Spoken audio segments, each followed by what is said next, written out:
Naroon siya doon. Siya yung nanguna na for free nagpunta sa Facebook, sa online world para mag-offer, mag-live ng live at tape, syempre mag-offer ng kanyang mga recipes, magturo habang tayo nasa loob ng mga tahanan natin na naka-lockdown noon. Diba? At napakalakas ng views at ito na nga, nagtuloy-tuloy na at dati na siyang established, ngayon solidified ang kanyang estado. May libro sa ko niyan, dalawa.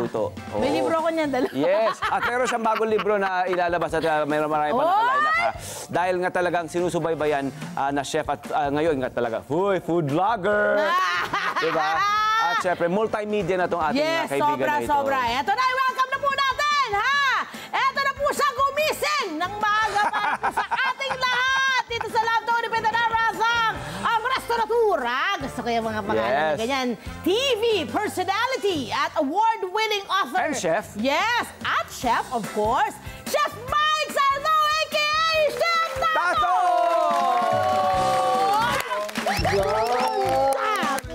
Grabe ng energy, kailangan mag-level up. Hello.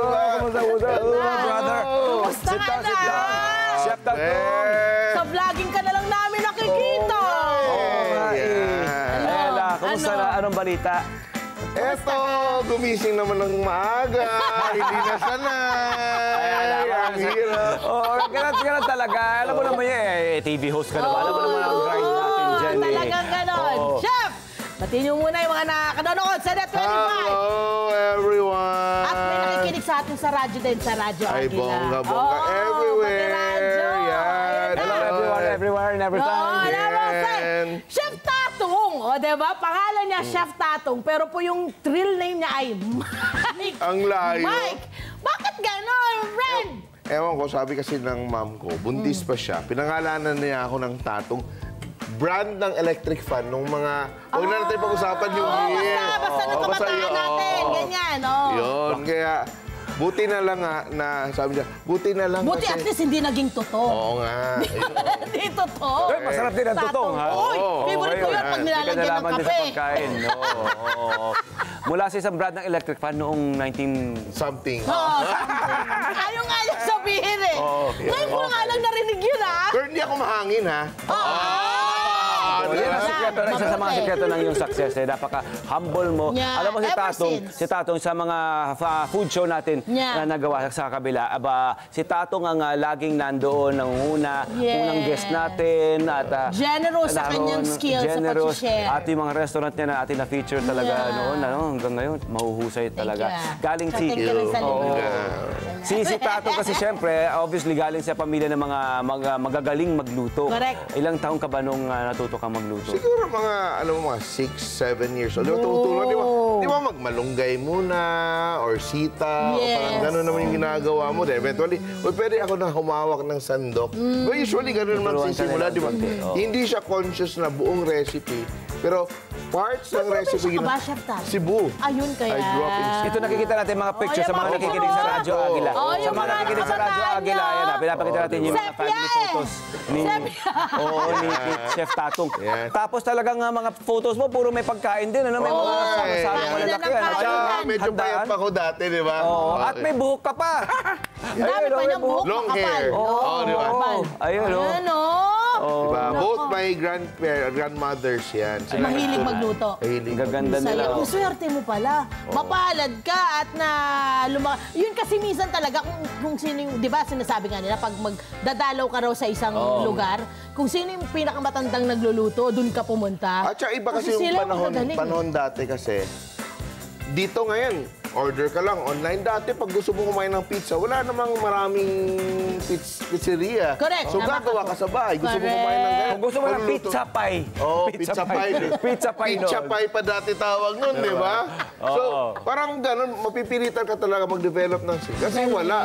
Ngayon, mga tao, puro instant na, di ba? Or order, delivery. Kaya, wala masyadong skill. I love that, Gusto ko yung sinabi niya na yun, na dahil nga may kulang, napipilitan ka. So magkakaroon ka ngayon ng bagong skill. At ngayon, doon mo lang lalam, masarap pala ako magluto. Oo. At saka ang dami kasing dati, kasi kung anong meron, yun na yun. Ngayon kasi, I can't cook, I don't have mozzarella. Di ba gano'n? Ang daming mapanda. Ay, it's not heavy cream. Mag-ibab ka ang arte mo, di ba? So, ibig sabihin, dapat marunong ng mga alternatibo. Yun talaga. Marunong dumiskarte sa kusina. Bago ito si Chef, bago nga bago napasok sa pagluluto, di ba? Kasi family siya ng mga kaluto, di ba? Yes, kaluto, correct. Magagaling magluto. Marami na siyang naging trabaho. Yun ano ba yung mga una mong mga naging trabaho? Actually, ako, corporate ba? Nag-start talaga ako as a writer-journalist. So, doon talaga ako. So, parang hindi ko naman ina-expect na papupunta ako sa cooking. Pero doon ako nag-start and eventually I got into... Naging music producer ka rin? Naging music producer. From journalism, I went into entertainment. So, music producer. Manager. Nagde-direct pa ako ng mga music videos before. Amazing. So, Ibang pressure din nun, ano? Iba din yung pressure. Kaya naman, who he is right now, may kinalaman yun kung dun sa who he was before. Kasi, di ba, director. So, itong mga videos niya, yung mga content niya, alam mo talagang mahusay kasi director ang gumagawa. Tapos, yung writer siya, ang kanya mga cookbook. Alam niya kung paano niya... Uy, bago lang ako nanalo ng international award. Ito Lerman, best in the world, World Gourmand Award. Pakare-kare ka naman.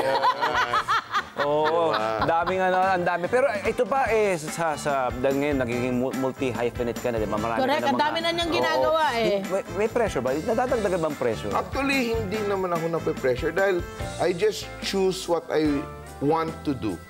Diba? What you love to do also. What I love to do. Parang, iniisip ko kasi like, before when medyo bata ka, may judgment sa tao, bakit hindi ka makafocus? Pataan mo yung ginagawa mo, nalilito yung mga tao. Pero only to find out at this point in time na parang, it makes sense. Lahat ng pinagdaanan mo, may lessons to make you, lead you to your purpose in life. Diba? Exactly.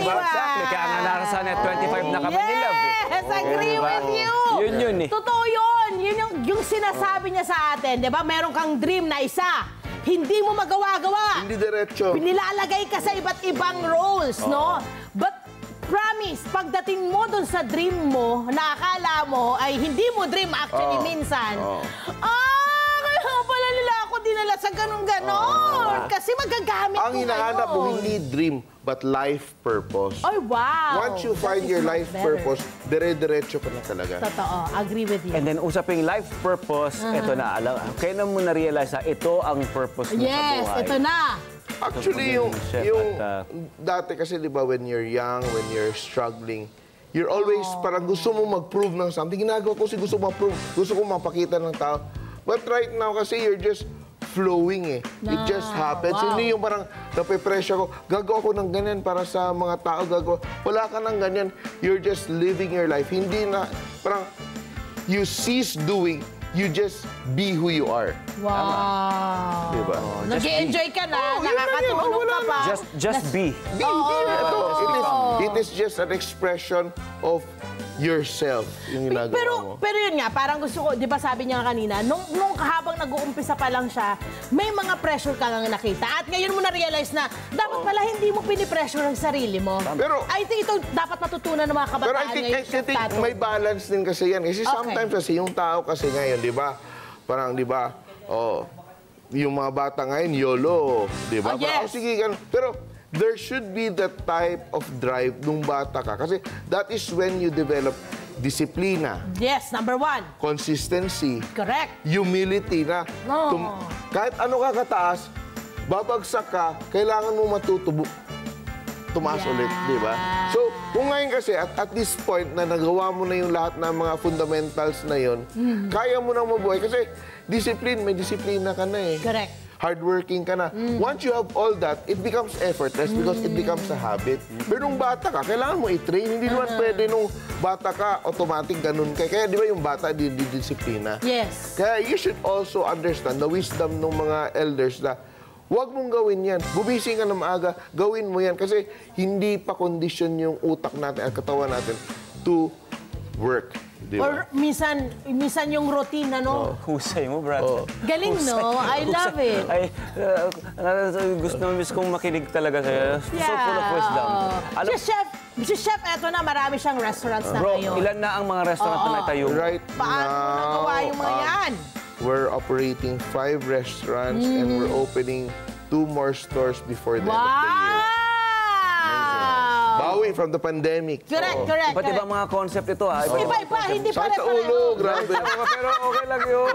Kasi kailangan ikaw kasi artist ang isang chef, eh. Di ba? Super artist. Highly creative. Yung sa Antipolo mo, yan. Oo, fine dining naman yun sa Antipolo. Property mo, yung rest house mo, no? Ito, Gaano katagal ang Yan, no? pag-conceptualize mo ng isang restaurant? Depende. There are times na it takes years. Yeah. There are times na sobrang bilis lang, di ba? Parang may mga tinatawag na inspired moments and may tinatawag na perfect storm, di ba? Like for example, like you have a concept, you have the funding, you have the place, you have all that. Ang dali mo mabuo. May iba naman na hindi siya perfect na may magandang konsepto kahit may funding ka, hindi maganda yung pwesto, hindi mo ma-feel it. So, kailangan mo din talagang to be very honest about the situation na ilalaban mo siya or hindi mo siya ilalaban. Hindi pwedeng ego mo lang yung nagda-drive na sige ka ng sige ka ng sige kahit na all the red flags. Yung parang relasyon lang, di ba? Kapag may red flags, oops, marunong ka mag-temper. Wait lang. Wait lang. Teka Chill. muna. Correct. Oh, Tsaka yung minsan parang nakikita mo na nga yung mga problema, parang itutuloy mo pa rin. Kasi parang, hindi, kaya yan solusyonan, yan. Hindi pwede. Kailangan ako naman kasi mag-stop. you always have to lead with a degree of honesty. Kasi fail fast, fail easy. Gawin mo, ilaban mo. Pag nakikita mo yung problema, focus on the solution right away. Okay. At ito applicable hindi lamang sa Hindi lang sa kanyang karera, ha? Actually, it applies sa ating lahat. Sa lahat ng tao. Lahat na sinasabi niya, mula sa disiplina, everything. Tama. Until now. At nakikita natin talaga yung passion mo sa lahat ng ginagawa mo, translated into your food. Siyempre, Filipino food at that. Nagpapasalamat kami sa mga katulad mo kasi you put our Filipino food before. First. Diba? Talagang Lagi mong nandun yung nakahain. At ito ba yung masasabi mong nakikita mong gagawin? Diba? Ito na yung karir mo ngayon. Nakita mo ba itong ginagawa mo habang buhay? Ako yung feeling ko kasi, because I also work sa media, nagsusulat ako ng libro and all that. Yung sa akin kasi, like, ang Filipino cuisine kasi, and our culture, is really our birthright as Filipinos. And ang gusto ko mangyari, hindi lang tayo nagpapashowcase sa puro tayo pasikat outside the country and all that. But to be able to help small entrepreneurs, help the farmers, to create economies na pwede natin ibenta yung produkto natin internationally. Ano may pakinabang ko na sarap ng Filipino food? Hindi naman nakikinabang yung ekonomiya natin. Diba? So it's really creating jobs for the Filipinos. Love it. Hello po mga Kanet 25! Si Kuya Tony Pet po ito mula sa Love, Tony Pet and Everything. For more Love, Tony Pet and Everything updates, just click on our subscribe button and follow us on our Net25 social media pages at Net25 TV and at Net25 Entertainment Facebook. Magkita-kita po tayo!